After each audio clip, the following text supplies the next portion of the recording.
video. So, ayun.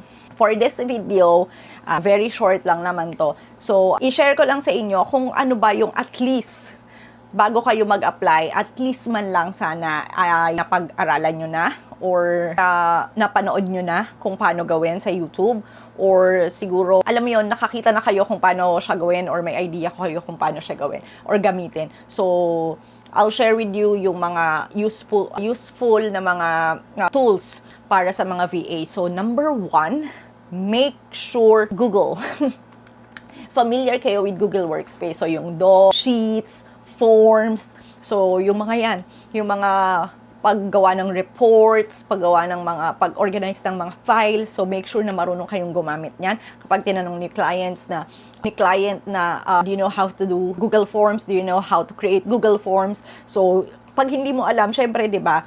So, pag-aralan nyo yon.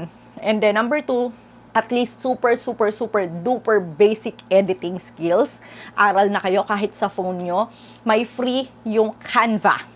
So, hindi nyo kailangan mag-subscribe agad sa kanila. Hindi nyo kailangan naka-pro kasi yung free nila is enough na para makapag-aral kayo. So, make sure na at least may idea kayo kung paano gumamit ng Canva para sa mga designs. So, from social media post to presentations, kahit basic lang, sobrang makakatulong yun sa inyo.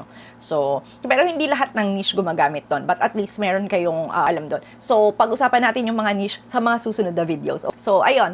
Number 3, make sure na at least may isang task management tool kayo na alam. Ano yun? So, example of that is Trello or Asana. Ako ginagamit ko personally is Asana. So, ano ba yung Asana? Medyo lumana siya, pero task management tool siya. So, ilalagay mo doon yung mga task, or si client mismo yung maglalagay doon ng mga task. Tapos, ililipat mo lang siya if done na ba siya, tapos mo na ba siya. So, para at least meron kang management ng mga task mo for that day. So, hindi ka makakamiss, hindi mo makakalimutan, hindi ka malilito kung ano ba yung mga dapat mong unahin. Kasi nakalagay doon yung priority, alin yung high, alin yung medium, alin yung low, alin yung ganitong oras yung deadline, nalalagay kasi yun doon. So, ayun. Lahat yun ang to do para hindi ka maligaw or you won't get lost sa dami ng mga tasks na ibinibigay sa'yo. So, yun. Lahat to guys, free. So, hindi nyo kailangan mag-subscribe pa sa ngayon. Aralin nyo lang siya.